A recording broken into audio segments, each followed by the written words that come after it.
자, 그러면 수렵 생활을 넘어서 만 년 전에 농경 사회를 시작했다고 그랬는데, 이 농경 사회가 왜 만 년 전에 시작했고 어떤 우리의 변화를 겪었는지 한번 보시죠. 인간이 그렇게 머리가 커지고 스마트한 동물이 됐는데 왜 일찍부터 그 어려운 수렵 생활을 계속하고 농경을 하게 됐을까에 대한 의문이 가질 수가 있는데요. 한 두 가지 면에서 설명이 되고 있어요. 하나는 사실은 한 15,000년 전까지 지구가 너무 추웠던 간빙기였습니다. 이게 보여드린 그래프가 뭐냐 하면 북극의 빙하를 이렇게 추출해 가지고요. 과거에 북극의 온도가 얼마나 됐을까를 보는 건데요. 이게 보시면 15,000년 전까지 기저 온도가 마이너스 한 50도에서 그 후에는 마이너스 30도로 무려 20도의 차이가 생긴 걸 보실 수가 있어요. 우리는 지금, 저건 이제 북극이니까 워낙 극단적인 온도긴 한데요. 지금 지구 온난화에 대한 두려움이 많이 크잖아요. 근데 그게 지금 산업혁명 후에 1.8도 정도의 변화가 있었다는 것 때문에 난리를 치는 건데, 저기 20도 기후변화니까 얼마나 다른지 알 수 있죠. 그래서 여기도 보시면, 여기, 지난 10만 년 동안 기후변화를 보시면, 여기에 한 15,000년 전에 상당히 점핑을 했다는 걸 볼 수가 있어요. 그래서 사실은 옛날에는 너무 추웠기 때문에 농사 지을 수 있는 게 적도 부근에 상당히 작은 영역밖에 없었다는 걸 알 수가 있습니다.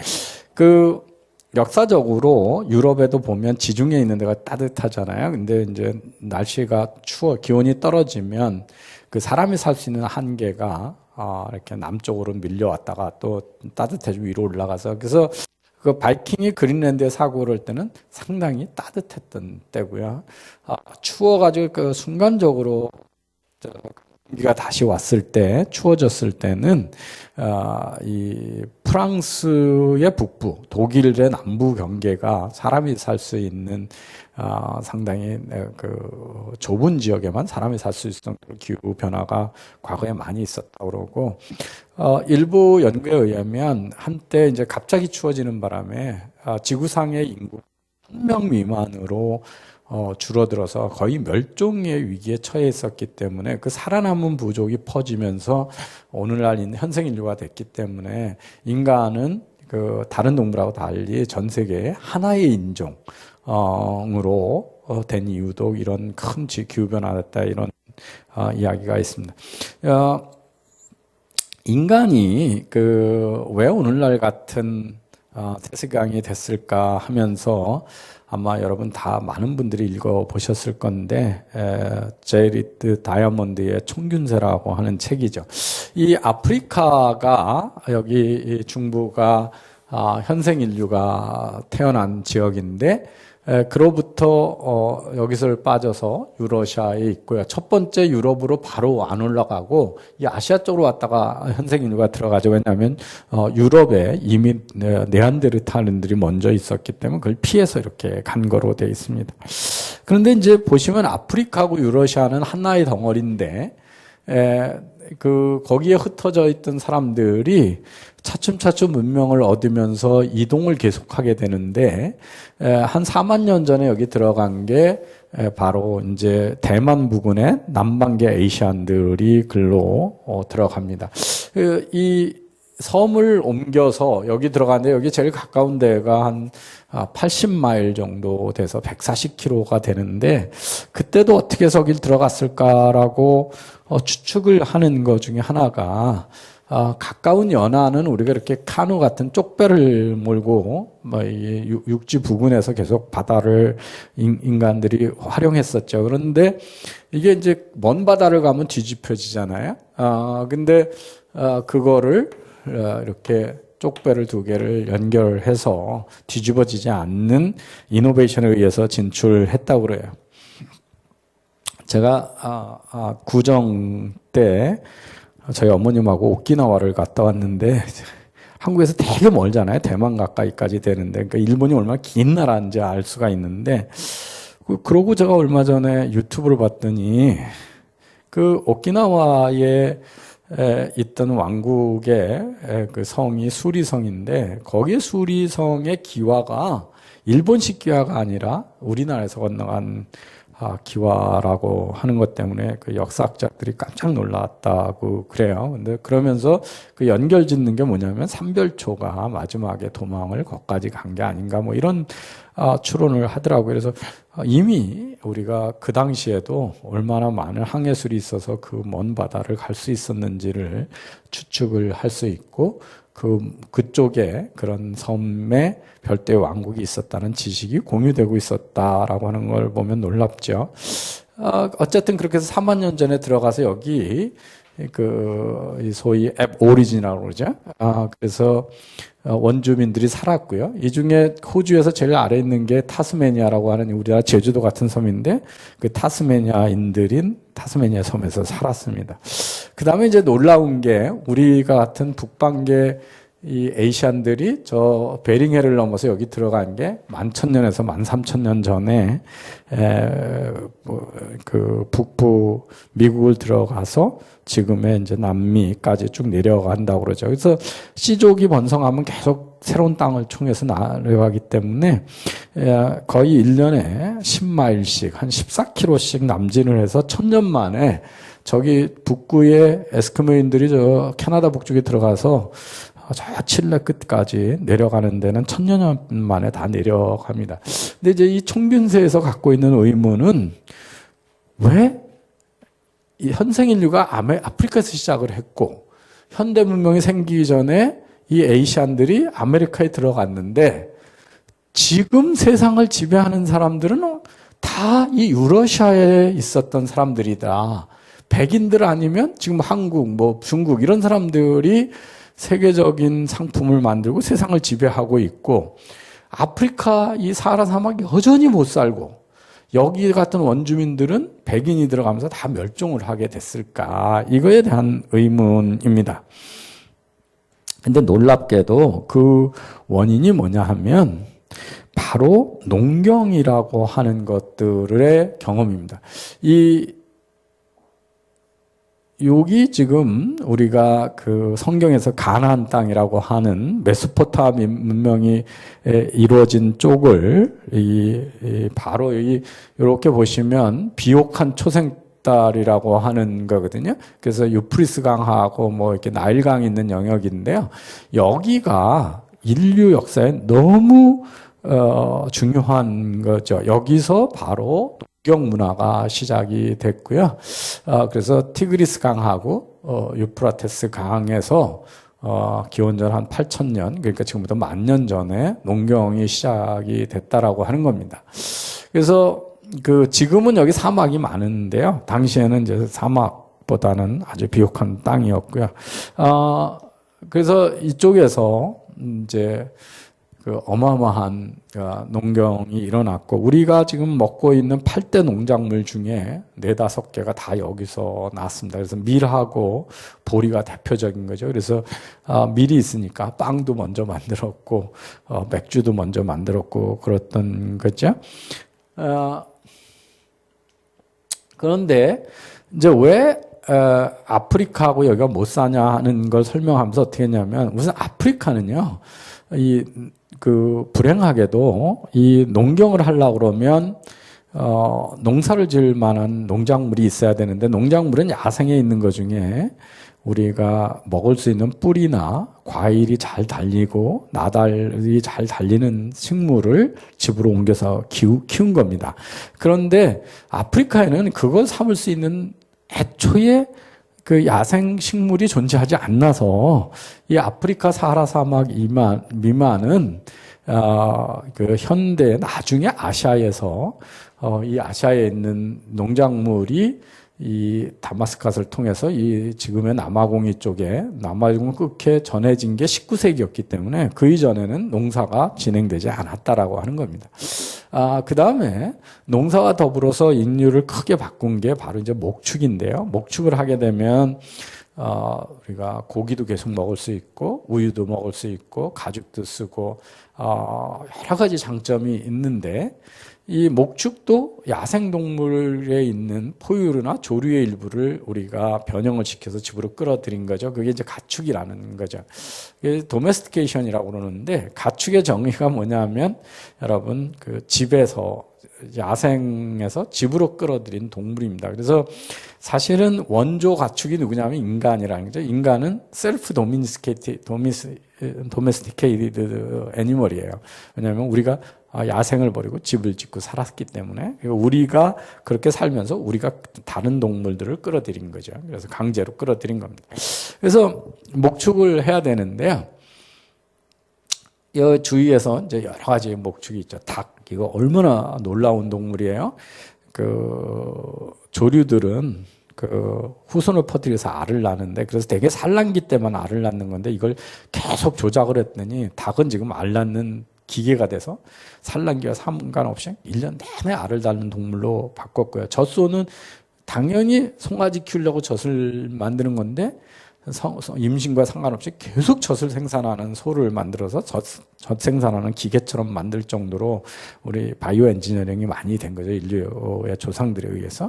그래서 여기 보시면, 닭 같은 거는 지금 베트남 지역에 있었던, 안남 지역에 있던 야생 닭을 집으로 끌어들인 겁니다.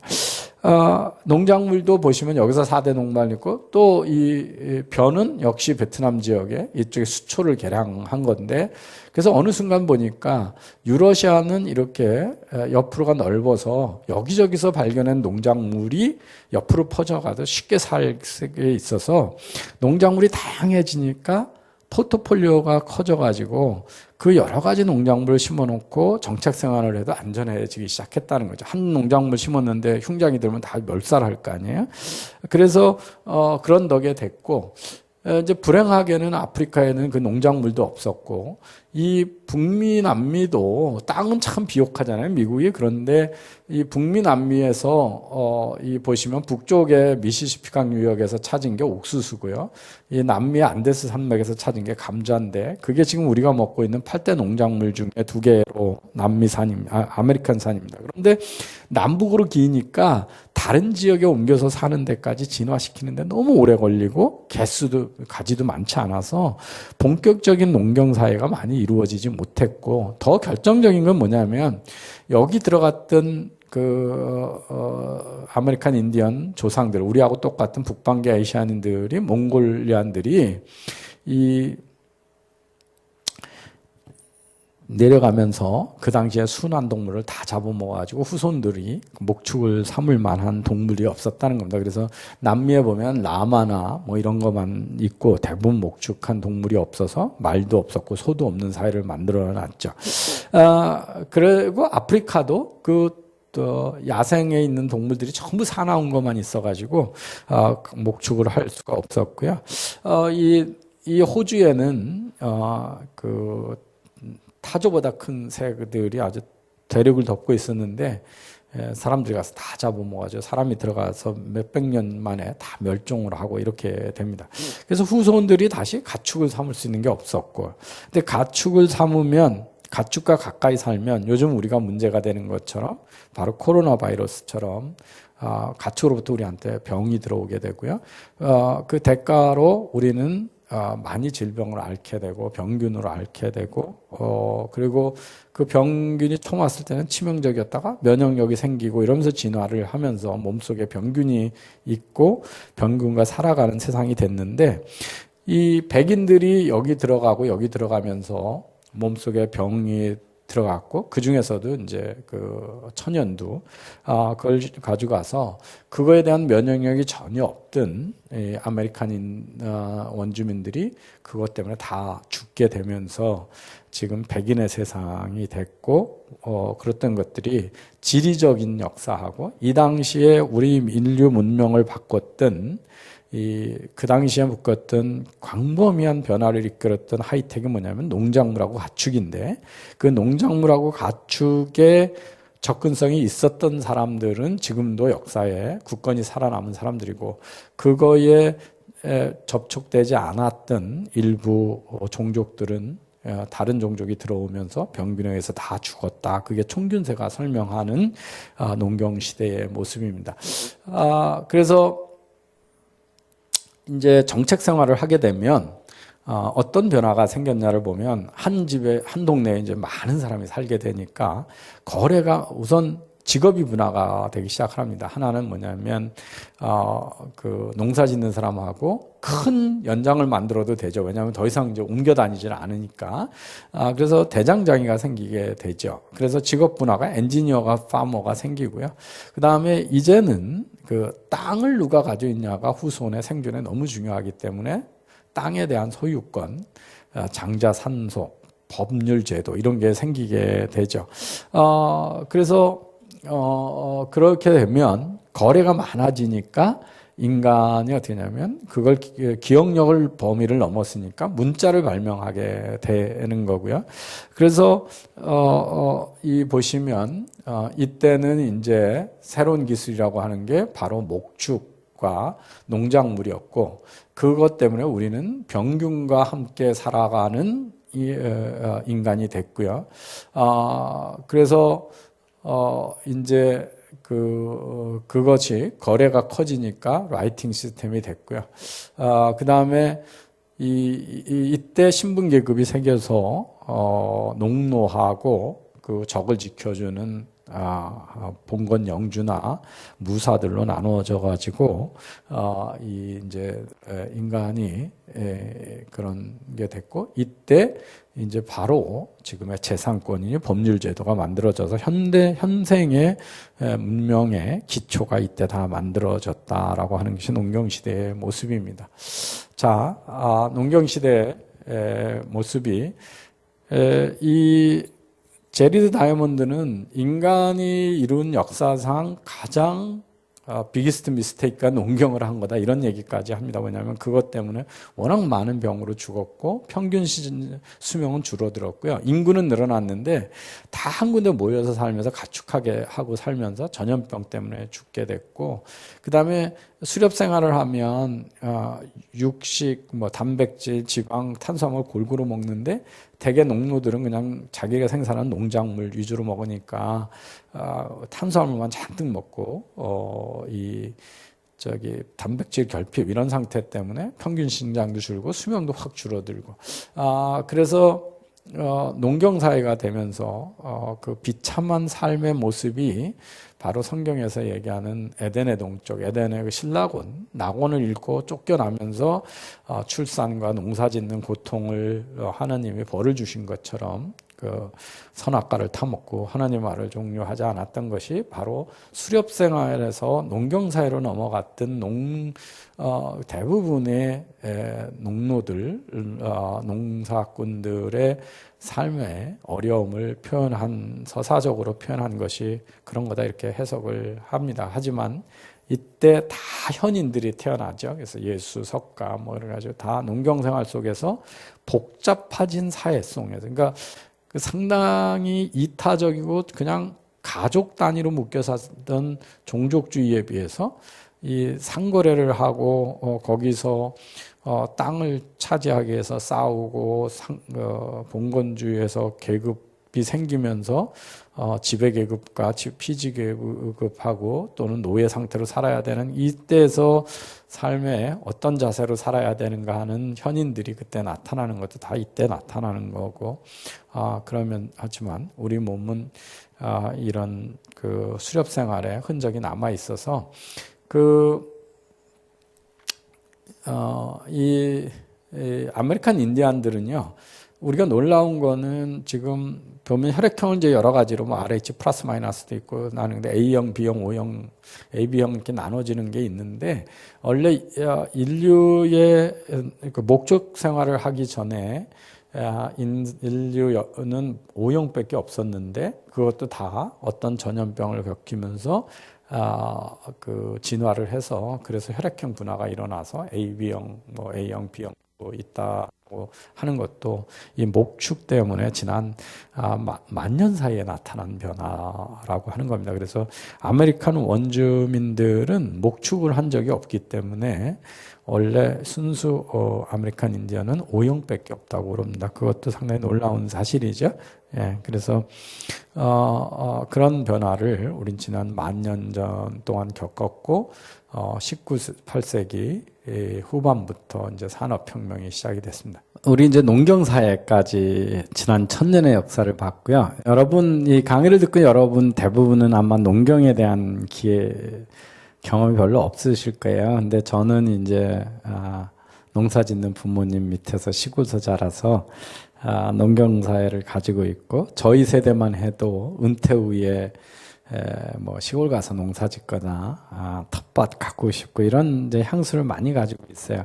우리 사회는 어떻게 다른 거냐 하면 다른 사회하고 많이 다른 특징이 있어요. 그러니까 우리가 자꾸 OECD 국가하고 비교를 하고 그러는데, 다른 나라는 이 농경 사회에서부터 산업 사회의 전환이 200년, 300년 전에 이루어졌기 때문에 농경 사회에 대한 흔적이 이렇게 많이 있지 않습니다. 근데 우리는 대부분 지금의 이제 60대 이상의 고령 사회는 농경 사회에 태어나 가지고 산업혁명을 거쳤고, 그것도 다른 사회에서는 우리가 이제 지금 설명드린 1, 2차 산업혁명도 오래전에 끝났고 3, 4차 산업혁명 하고 있는데, 우리는 지금 이 농경 1, 2차 산업혁명, 3, 4차 산업혁명을 거의 지금 현존하는 한국민들이 다 그 세대에 따라서는 저 같은 세대는 농경서부터 1, 2차, 3차, 4차 산업혁명을 동시에 다 겪는 그런 다이나믹한 사회에 살고 있고, 그것들이 한국 사회를 다른 사회하고 좀 다르게 구성하는 상당히 다양한 가치관을 갖고 있는 사람들 간에 부딪히고 또 때로는 좋게는 다양한 사고가 서로 부딪히면서 새로운 창의적인 거에 대해서 또는 변화를 빨리 수용하는 한국 사회의 특징을 이루고 있다는 걸 인식할 필요가 있을 것 같아요. 그 산업사의 그 혁명이라고 하는 거는 그냥 우리가 1차 산업혁명이라는 게, 여러분 산업혁명 하면 첫 기억나는 게 기본적으로는 증기기관이잖아요. 그래서 증기기관이라는 게 뭐냐 하면 인류가 보면 첫 번에 사람이 간단한 툴을 써가지고 일을 하다가, 그러고 이게 힘이 군사력이 갖춰지고 힘이 세진 사람들이 다른 인간을 잡아다 노예로 일을 시키면서 그 결실은 자기가 취하는 이런 상황에 있다가, 농경사회에서는 무엇이 중요했냐면 가축을 동력으로 쓰는 데서 상당히 큰 변화가 있었습니다. 그래서 소하고 특히 먼 거리를 이동하는 동물들, 그래서 교통수단으로 쓰였던 동물들, 그게 이제 대개 낙타하고 말입니다. 이것이 인류 역사에서 상당히 중요한 역할을 했었습니다. 그리고 소 이런 것들이 동력으로 쓸 수 있는 소, 나귀, 당나귀, 낙타, 말 이런 것들이 동력 또는 교통의 트랜스포테이션의 수단으로 쓸 수 있던 동물들이 상당히 큰 영향을 미쳤죠. 그래서 그런데 그런 생물을 써서 쓰던 일을 이제 기계를 써서 한 게 바로 증기기관이라고 하는 발명이 가져온 거죠. 그것이 1784년에 이제 이 소위 그런 증기기관의 혁명, 스팀 파워드 에너지가 시작이 됐고요. 그 다음에 1870년, 그로부터 한 90년 후에 소위 전기가 발명이 되면서 컨베이어 벨트상에서 그 매스 프로덕션이 된 거. 그래서 이 전기에 의한 혁명, 스팀 에너지에서 일렉트리컬 에너지로 바뀐 것이 우리가 2차 산업혁명이다. 그래서 기계화와 전기화, 일렉트리피케이션이 1, 2차 산업혁명을 기르는데 가장 중요한 역할을 했다는 걸 볼 수가 있어요. 근데 우리가 여기서 한번 잘 생각해 보시면요. 이게 이제 기원전 9,000년, 11,000년 전서부터, 이 인간의 국민 소득이 인구가 얼마나 늘어난 건가 한데요. 아까 국민 소득 늘어난 거하고 인구가 늘어난 거하고 거의 같습니다. 그러니까 놀라운 일이죠. 인구가 그렇게 폭발을 했는데 소득도 같이 폭발을 했으니까 인류가 얼마나 경제적으로 많은 부를 생산하는 체제로 이전했는가를 보여주는 게 산업혁명인데요. 인간이 그 수렵 생활 때, 수렵 생활할 때 인간이 뭐 5천만 미만이었을 거라고 추정을 하고요. 농사를 지었을 때 농경 시절에 산업혁명 전에는 아무리 풍년이 들었어도 인구가 6억 5천만 이상을 넘어본 적이 없다고 합니다. 근데 지금 100억을 향해서 가고 78억이니까 농경사회에 비해서 지금 인구가 10배 이상 늘어난 세상에서 우리가 살고 있죠. 한일합방 당시에 서울의 인구가 19만이었으니까, 그리고 세종대왕 때, 지금 남북한 합친 거죠. 세종대왕 때 인구가 500만 이하로 추정이 됩니다. 그러니까, 지금 500만이라고 그러면 서울 인구의 반도 안 되는 인구잖아요. 그만큼 인구가 폭발했다는 걸 알 수가 있고요. 우리나라 70년대만 해도 우리나라가 3,800만이었는데 지금 5,200만이 돼 있으니까 얼마나 인구가 많이 늘어난지 알 수가 있는데요. 근데 이제 이 소위 제가 아까 얘기했던 테크노 피지올로지컬 에볼루션, 지금 인간이 이렇게 커지고 오래 사는 거는 자연적인 생물학적 진화가 아니라 기술이 만들어낸 진화다라고 하는 걸 가지고, 그래서 테크놀로지가 우리 몸을 변화시켰다라고 하는 컨셉을 좀 만들었던 경제학자가 시카고 대학의 로버트 포겔이라고 하는 경제학자입니다. 그분이 지금 이제 이 인구 늘어나는 것을 보고 이 산업혁명이 얼마나 중요한 걸 볼 수가 있는데요. 여러분 산업혁명이 뭐로 시작했냐 이렇게 물으면 초등학교 때 본 게 있어서 다 증기기관이라고 얘기하는 분들이 많아요. 그런데 가만히 생각해 보세요. 산업혁명이 뭘까라고 생각해 보면 그 이전에 인간은 다 식량 생산에 종사했어요. 어업도 그렇고 농업도 그렇죠. 그런데 그 인구의 반이 공장으로 이동한 게 산업혁명입니다. 우리 1950년 정도 되면 전 세계 인류의 반이 선진국에서는 미국 같은 데서 50%가 공장에 가서 일을 하거든요. 그래서 그러면 뭔 얘기면 나머지 50%가 전체 인구를 먹어 살 수 있는 식량을 생산해 줄 때만이 그런 이동이 가능하죠. 그래서 여기 보시면 와트의 증기기관이 발명되기 이전에 있었던 큰 변화가 뭐냐 하면 바로 여기 2차 농업혁명입니다. 그래서 멜더스가 인구론에 의해서 농업 생산성은 이렇게 완만히 늘어나는데 인구는 급격히 늘어나니까 다 굶어 죽을 거다라고 했던 거를 뒤집은 게 뭐냐? 바로 2차 농업혁명이 있었기 때문에 산업혁명이 가능했다라는 걸 알 수가 있어요. 그 2차 농업혁명이 뭐냐면 사실은 화학 비료를 이용한 겁니다. 그래서 이제 우리가 2차 농업혁명의 중요성을 좀 알 수가 있고요. 우리 인류 역사서 산업에서 혁명이라고 하는 경제사적 혁명은 이 농업혁명하고 산업혁명 두 가지만 얘기를 하죠. 그래서 농업혁명이 뭐냐 하면 그러니까 정착 생활을 하게 됐던 워낙 큰 삶의 변화를 일으켰던 거고요. 그 후에 지금 어마어마한 부를 창출하는 산업혁명이 이루어진 거로 볼 수 있습니다. 농업혁명의 효과를 보시면 이렇게 1960년서부터 쭉 보면 우리는 같은 면적의 땅에서부터 9배 이상의 많은 곡물을 생산할 정도로 농업의 생산 향상은 놀라울 정도고요.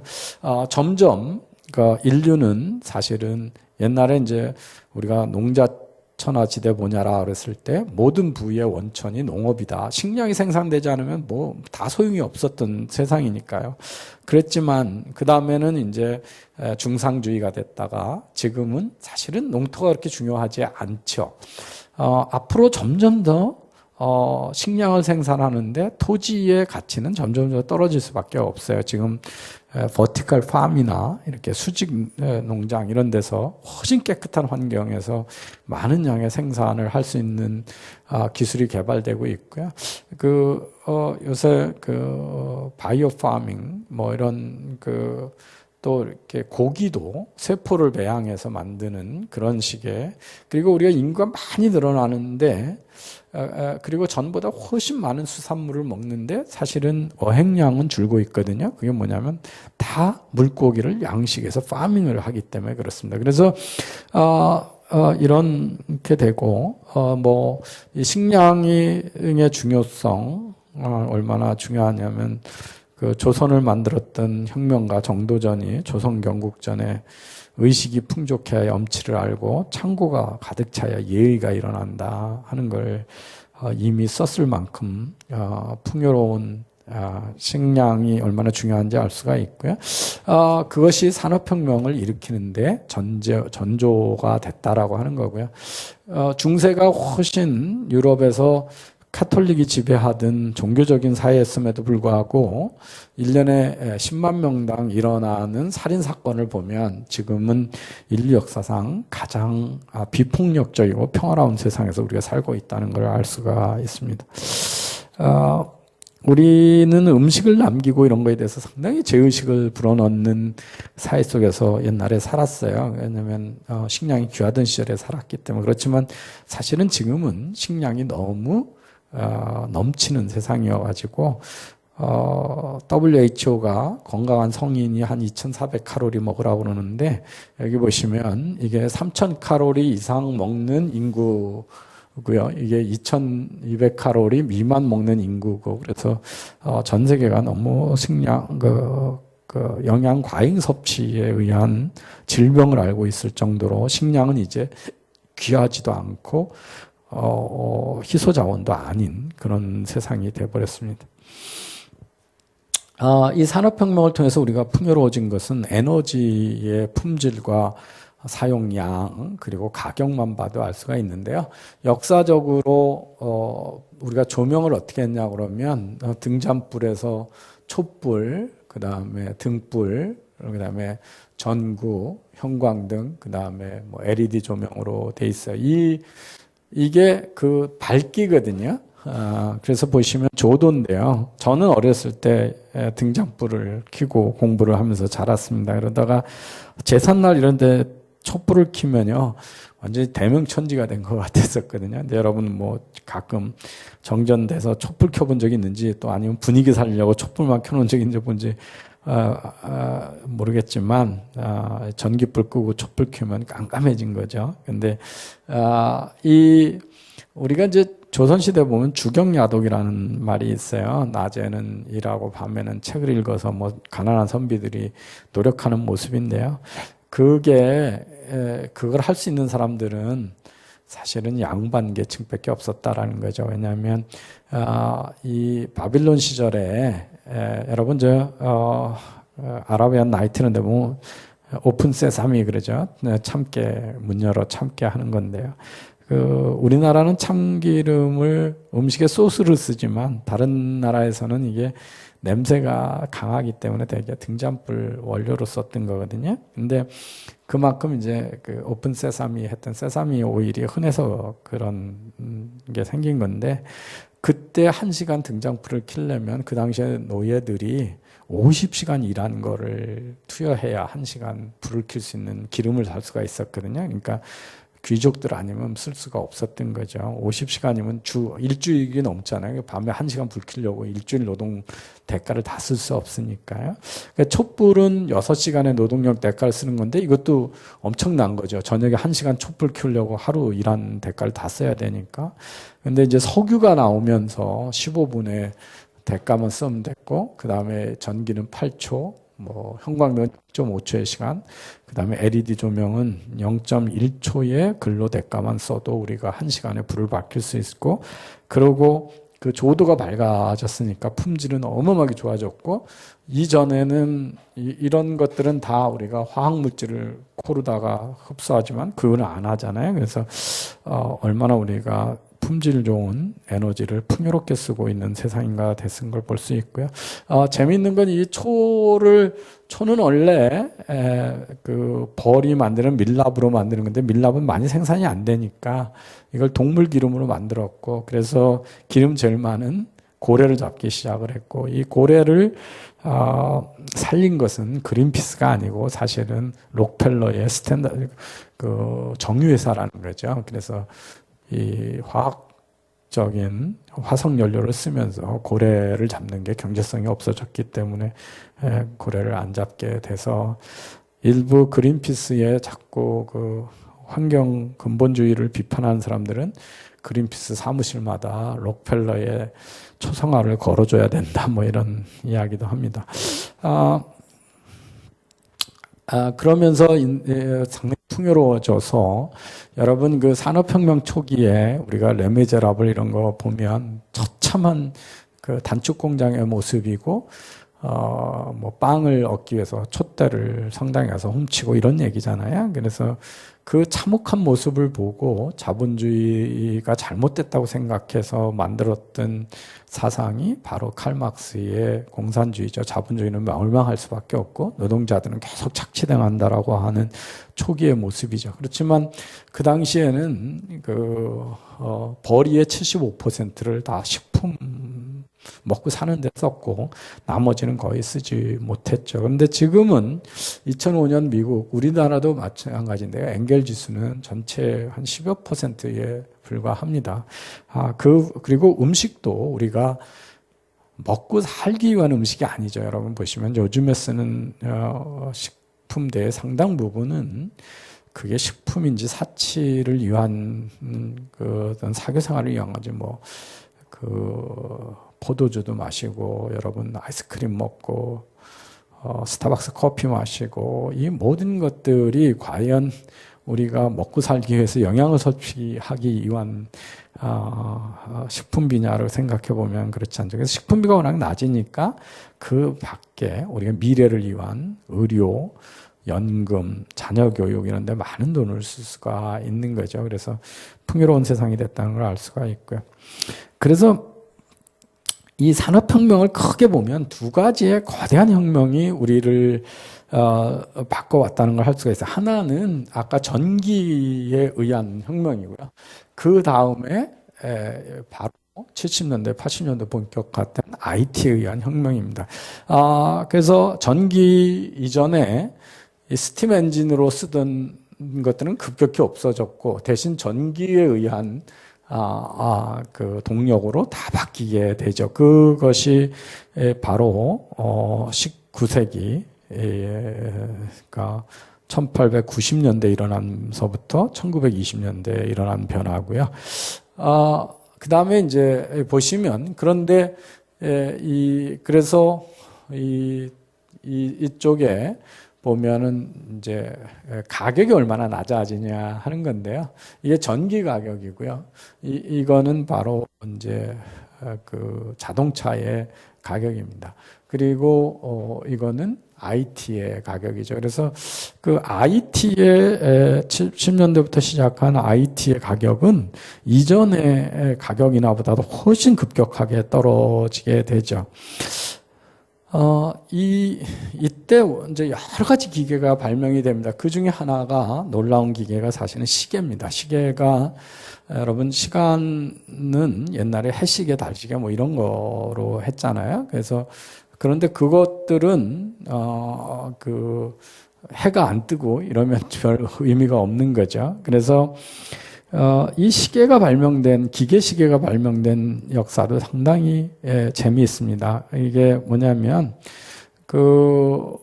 산업혁명을 하면서 항해술이 발달되고, 콜럼버스가 아메리카를 발명하고 나서 대양을 마구 다닐 수 있는 기술이 만들어졌는데, 제일 문제가 가끔은요, 대양을 가다가 어딜 가고 있는지를 자꾸 모르게 돼요. 그래서 그게 이제 해가 뜨고 북극성을 보면 우리가 위도는 알 수가 있어요. 북극으로부터 내가 얼마나 남쪽으로 내려와 있는지. 그러면 남반구에 가면 남십자성으로부터 얼마나 북쪽으로 와 있는지를 해서 위도는 뭐 별이 있다든지 해가 있으면 알 수가 있는데, 제일 문제는 경도, 옆으로 얼마를 갔는지 추측할 수가 없다는 거였어요. 그래서 많은 사고가 일어납니다. 그래서 대표적으로 이제 그 서구 열강들이 그 남미나 아프리카의 식민지 쟁탈전을 벌이는데요. 그 영국 함대가 그 지금 희망봉 있는데 암초 지역에 들어갔다가 그냥 몰살을 하게 되죠. 그래서 영국에서 그 항해 중에 경도, 그러니까 동서쪽으로 얼마를 이동하고 있는지를 알 수 있으면, 알 수 있게 해주면, 알 수 있게 해주면 그런 사고를 면망할 수 있어서, 그 당시에 이제 어마어마한 상금을 걸고 이 영국의 여왕이 상금을 겁니다. 근데 이제 그 이야기가 여기도 마린 크로노메터라고 하는 책에 나오는 이야기인데요. 그래서 해리슨이라고 하는 사람이 목수가 1735년에 지금의 기계시계를 만들어서 시간의 영역이 천문학에서 기계공학 영역으로 옮겨 놓게 됩니다. 그래서 시간이, 그래서 골목마다 시청하고 성당에다 다 시계탑부터 만들어서 모든 사람한테 시간이 어베러블해진 게 사실은 그 18세기에 있어서라는 거죠. 그래서 이 시계의 톱니바퀴 원리를 이용해서 전기화가 되면서 컨베어 벨트가 만들어졌고, 컨베어 벨트는 이 비생산적으로 연장 찾으러 가고 부품 찾으러 가는 것들을 다 배제하고 이 컨베어 벨트상에서 어마어마한 생산성 향상을 내면서 인류가 폭발적인 생산성을 올리게 되고, 이때 이 모습을 보고 슈페터가 파괴적 혁신이라고 하는 규모의 경제를 보고 놀라운 그 혁신을 가져오게 됐죠. 그래서 그것도 그러면서 항해가 자유롭게 안전하고, 그래서 시간만을 알면 자기 배속도하고 지도가 있고, 그 다음에 속도 시간이 있으면 몇 시간 어느 방향으로 갔다, 그걸 곱하면 어느 지역을 가고 있는지를 그릴 수 있었기 때문에 오늘날 같은 GPS가 없었을 때 이 시계가 사실상 GPS 역할을 했기 때문에 글로벌 내비게이션이, 글로벌 항해가 훨씬 자유로워진 것도 이 사회경제에, 우리가 9to6라고 하는 관행이 산업혁명 때 만들어졌고요. 9to6는 바로 여러분 이제 만약에 시계가 없다 그러면 10시에 출근하는 회사도 있고 뭐 9시에 출근하고 8시에 멋대로 출근한다 그러면 회사에 가서 일을 하다가 볼펜이 떨어졌다. 그럼 문방구 가면 문방구 주인이 문을 열었는지 안 열었는지 모르죠. 그러면 상당히 많은 시간적 낭비를 하게 되는 거죠. 그런데 다 누구나 9시에 문을 열어서 6시에 문을 닫는다 그러면 사회적으로 코디네이션이 돼서 낭비를 많이 줄일 수가 있다는 거죠. 그래서 그 IT라고 하는 것도 어떤 면에서는 생산 활동 중에서 어떻게 하면 비생산적이고 비효율적인 걸 발라내고 생산적인 활동에만 집중할 수 있게 하느냐, 이게 비즈니스 IT가 쓰이는 영역이기 때문에 시계가 스마트한 시계의 영역이다, 이렇게 이해를 해도 됩니다. 우리나라가 이 주소가 이게 집원 중심으로 옛날에 만들어져 가지고 주소만 보고 어디 가서 집을 찾기가 불가능했거든요. 그래서 주소 체계를 다 바꿔야 된다는 노력을 했습니다. 그런데 잘 안 되죠. 지금도 상당히 안 되고 이중으로 쓰이고 있죠. 그런데 그럴 필요가 전혀 없어진 게 바로 이 스마트폰에서 내비게이션이 나오고 전자지도가 나오면서 우리가 어디를 가도 바로 찾아갈 수 있는 게 된 거는, 옛날에 제가 어렸을 때는 남의 동네 가면 뭐 쌀집이나 연탄집이나 통장집 찾아가서 물어봐야 갔었거든요. 예. 그러니까 이런 것들이 IT가 얼마나 우리 생활 속에서도 비효율적인 활동을 발견해 주냐 하는 걸 보실 수가 있고요. 그래서 모든 게 싸지고 그랬던 거죠. 여기 보시면 이게 노키아가 모토로라가 내놨던 최초의 그 무선 전화기입니다. 그래서 84년에 나왔는데요. 그 당시 가격으로 4,000불이 넘었습니다. 그러니까 요즘 우리 환율로 하면 500만 원이죠. 84년에 500만 원이니까 지금으로 해보면 얼마나 큰 돈이겠어요. 그러면 그 당시에는요, 이걸 살려고 그러면 미국의 평균 노동자가 456시간의 일을 해야, 그러니까 주당 40시간이니까 그러니까 11주죠. 11주라는 얘기는 석 달치 봉급을 줘야 이 벽돌 같은 무선 전화기를 살 수가 있었고요. 97년에는 120불짜리 우리 피처폰이 생겼는데, 이거는 뭐 기능은 전혀 다르지만 9시간 노동력 대가니까 하루 일당만 주면 살 수 있었던 거로 바뀌었던 거죠. 그래서 미국의 연방은행 달라스 지점에서 우리가 지금 90년대를 얼마나 좋은 세상이었냐, 타임 웰 스펜트라고 하는 보고서를 낸 적이 있습니다. 그래서 첫 기술이 나왔을 때하고 97년 그 당시로 봤을 때 노동력의 대가로 환산을 했을 때 가격이 얼마나 떨어진 건가를 보면요. 여기서 보면 이미 지금은 이제 국제전화나 뭐 이런 거 다 무료잖아요. 카카오 뭐 이런 거로 인터넷 폰으로 하면 무료인데, 인터넷 전화하면 거의 돈을 안 내는데, 이미 97년에도 벨이 첫 번에 시외 전화 만들었을 때 가격에 0.04%만 가격이 남아있다. 그런 얘기는 99.96%가 디스카운트 됐다는 얘기죠. 그래서 많은 것들이, 특히 이 전자에 관한, 전기전자에 관한 것들이, 그러니까 이미 식기세탁기 같은 것도 5.6%밖에 안 나오니까 95% 가까이 할인된 거고요. 비행기도 4.9%, 첫 비행기 떴을 때 하고 그 후에 대중화되면서 4.9%. 그러니까 옛날에 해외 여행이 다 귀족들이나 상류층이 쓸 수 있었던 사치제였지만, 지금은 다 우리 중산층이 해외여행 안 가본 경우가 없잖아요. 그래서 우리 테크놀로지 이노베이션의 큰 역할 중에 하나가 모든 거의 가격을 떨어뜨려서 한때는 귀족들만 누릴 수 있었던 것들을 대중들이 다 누리게 해준다라고 하는 큰 변화를 가져온 게 거고요. 그 의리술 때문에 우리는 훨씬 오래 살게 되죠. 그래서 이게 보시면 1900년에 미국의 엄마들은 출산할 때 10만 명 출산하면 800명 이상이 애를 낳다 죽었는데, 지금은 그거로 죽는 사람은 거의 없죠. 그리고 질병으로 죽는 사람들이 많은데, 우리 옛날 백일 이런 것들을 크게 했던 이유가 그 전에 다 죽었기 때문에 그렇거든요. 우리 몸집이 커지니까 이게 지금 올림픽에 멀리뛰기 기록이 얼마나 향상되고 있는가를 이렇게 보여주는 겁니다. 그래서 우리가 얼마나 큰 신체로 바뀌고 있는가를 보시는 거고요. 대한민국은 그 중에서도 지난 100년 동안 성인의 키를 가장 많이 키운 5개 나라 중에 하나입니다. 그 중에 한국, 그리스, 그린랜드, 이란, 일본인데요. 한국이 약 10%, 9.4%, 15cm가 100년 사이에 평균 시장이 커져서, 네덜란드의 성인 남자의 평균 신장이 지금 182.5고, 우리나라가 지금 174니까 한 8cm 정도 우리보다, 네덜란드 사람이 아직은 큰 상황인데요. 어쨌든, 159.8에서 174.9로 크게 늘어났습니다. 재밌는 거는 100년 전보다 그래도 우리나라 사람들이 일본보다 한 3cm 컸고요. 지금도 한 4cm 큰 것으로 격차가 벌어진 거로 되어 있습니다. 그래서 커져 있고요.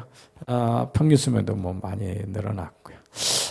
그래서 기술 때문에 우리 몸이 몸집이 50cm 커지고 평균 수명이 2배로 늘어나는 놀라운 변화가 이때 일어났습니다. 그러니까 인류 역사상 이렇게 큰 신체 변화를 일어난 적이 없고 우리 민족은 지금도 계속 커지고 있는 중에 있습니다. 근데 이제 그러니까 이 풍요로운 세상이 돼서 우리 몸집이 얼마나 크고 수명이 많이 늘어났는가를 볼 수 있고요. 그래서 지금은 사실은 장수의 위험이 더 큰 사회가 돼서 은퇴 후의 삶에 대한 불안이 꽤 있죠.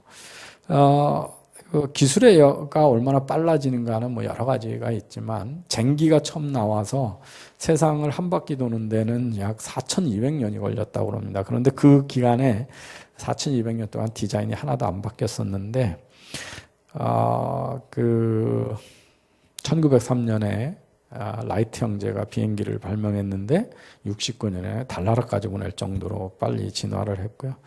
칼라 TV가 나와서 30년 걸려서 전 세계 인구의 한 30%가 쓰게 됐는 데는 30년 이상이 걸렸는데 인터넷은 4년 만에 그게 웹은 쓰게 돼서 기술적으로 어마어마하게 우리는 비슷한 문명 속에 지금 살고 있다 하는 걸 볼 수가 있고요.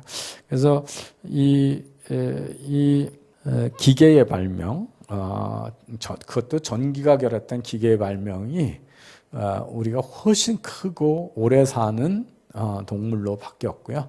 그 다음에 이 큰 기계를 사서 쓰려면 큰 돈이 모여야 공장을 만들 수 있기 때문에 자본이 상당히 중요한 세상이 됐고 주식회사라고 하는 게 만들어졌다는 거죠. 그래서 저는 그 자유시장 경제 자본주의라고 그랬을 때 시장은 아닙니다. 시장은 조선시대도 있었죠. 주막집도 있고 뭐 시장은 다 있었어요. 그런데 그때하고 없는 게 뭐냐면 바로 주식회사가 없었다. 주식회사가 왜 없었냐? 기계가 없었기 때문에 대규모 자본이 필요하지 않았다라는 거죠. 그래서 이 캐피탈이라고 하는 거의 중요성이 커졌고, 그리고 그 캐피탈을 지지하는 마켓에서, 거대한 시장에서, 그것도 글로벌 시장에서 돈을 버는 사회로, 기업 중심의 사회로 우리가 바뀌었다라고 하는 것들이 이제 우리 세상의 변화입니다. 자, 그러면 우리 이제 전반기의 산업혁명을 건너서 후반기 산업혁명은 조금 또 다시 생각해 보도록 하겠습니다.